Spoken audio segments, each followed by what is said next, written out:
طارق نہ صرف میرا کلاس فیلو تھا بلکہ لنگوٹیا بھی تھا۔ وہ اپنے دل کی ہر بات مجھ سے کر لیتا تھا۔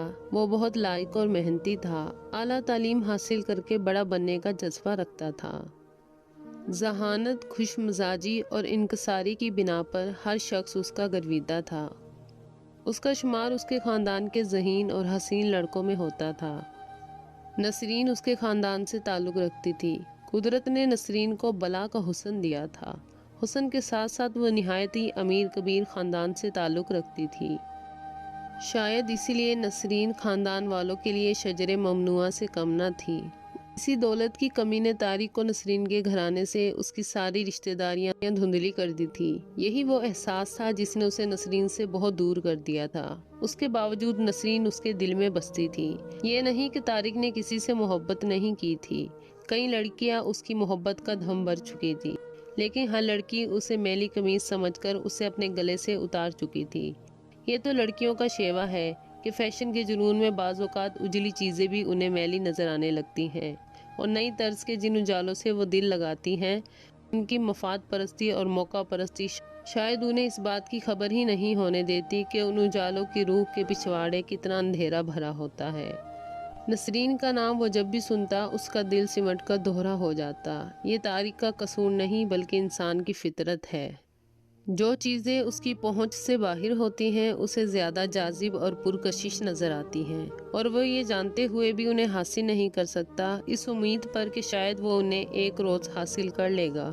طارق کا خیال تھا کہ نسرین کی نگاہوں میں اس کی حیثیت ایک ابھرتے ہوئے سائے سے زیادہ نہیں ہو سکتی۔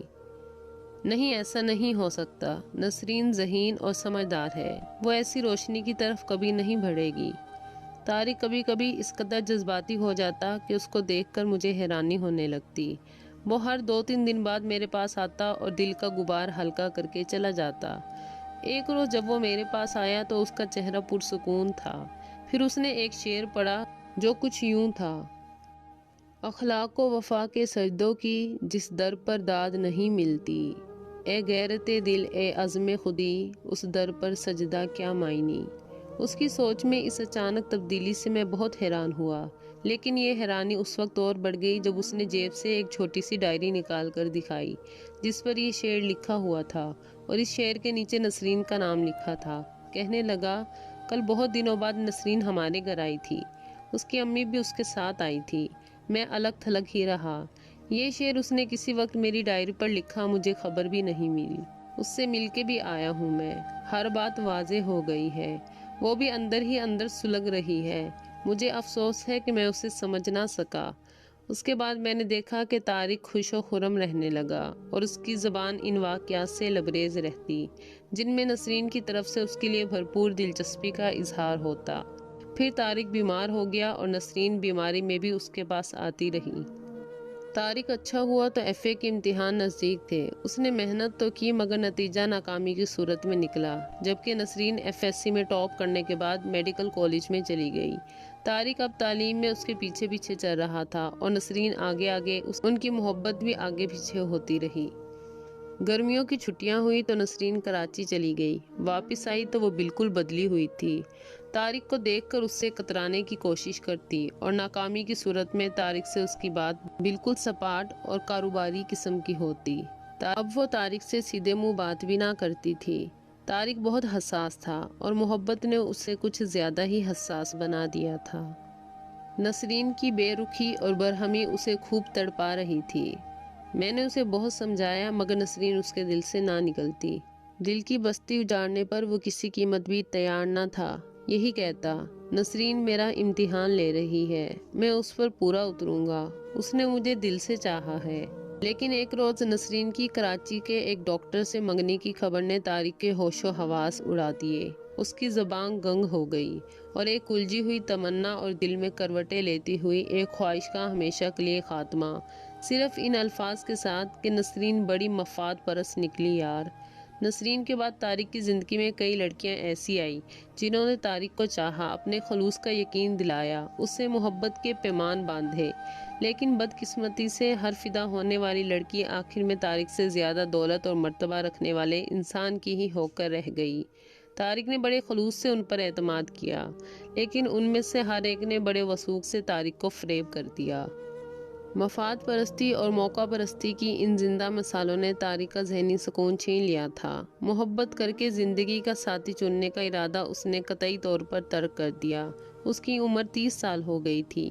BCom کرنے کے بعد MA اور پھر LLB کی ڈگری بھی اس نے لے لی تھی۔ اس کے والد کی تشویش بجا تھی۔ ایک جگہ رشتہ لگا، طارق بھی وہاں گیا۔ ان لوگوں نے بھی خوب خاطر مدارت کی۔ لڑکی جو MA تھی اور لیکچرار تھی۔ طارق بھی اس پر نثار ہونے لگا۔ طارق بھی پگھلتا گیا۔ بڑی بہن جو اس کی واحد سرپرست تھی، وہ پہلے ہی شہر کے گورنمنٹ کالج میں پڑھا رہی تھی، غیر شادی شدہ تھی۔ اس کی آنکھوں پر لگی ہوئی اینک اور ماتھے اور رخسارے پر بل کھاتی ہوئی بڑھاپے کی جھریاں اس بات کا پتہ دے رہی تھی کہ وہ شادی کیا کرے گی، بلکہ اب کوئی بھی اس سے شادی کے لیے تیار نہ ہوگا۔ اس نے شادی کیوں نہیں کی؟ وہ کچھ نہ کچھ کہہ سکتا تھا۔ ہاں، اتنا ضرور اس کی سمجھ میں آتا، یہ ساری قربانی شاید اس نے اپنی چھوٹی بہن کی خاطر دی ہے۔ اسی وجہ سے اس کا بے حد احترام کرتا تھا اور وہ بھی اس کے ساتھ بڑی شفقت سے پیش آتی۔ لیکن لڑکی پر اسے اب بھی اعتماد نہ تھا۔ ہر لمحے یہی خیال رہتا تھا، کہیں یہ بھی بحالت مجبوری اسے اپنے مفاد یا غرض کا کوئی چیتھڑا تو نہیں سمجھ رہی۔ مفاد کا مکمل حصول کہیں اسے بھی ایک دن اس چیتھڑے کو پھینکنے پر مجبور نہ کر دے۔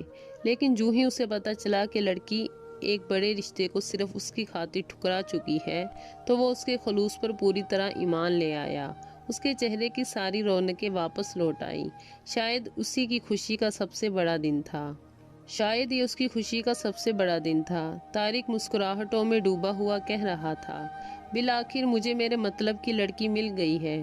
کتنا خوش قسمت ہوں یار، ذرا غور تو کرو، بڑا خلوص ہے اس لڑکی میں، میرے لیے بہت موزوں ہے۔ لیکچرشپ بھی اسے مل گئی ہے اور اس طرح فکر ماس سے مجھے دستبرداری۔ اور ہاں سنو، اس نے چونک کر میرا ہاتھ جھنجھوڑتے ہوئے کہا، بھلا اس کی بڑی بہن کی وہ ساری کمائی کہاں جائے گی؟ اس طرح جیسے اس کے ذہن کا کوئی خوابیدہ گوشہ ابھی جاگا ہو۔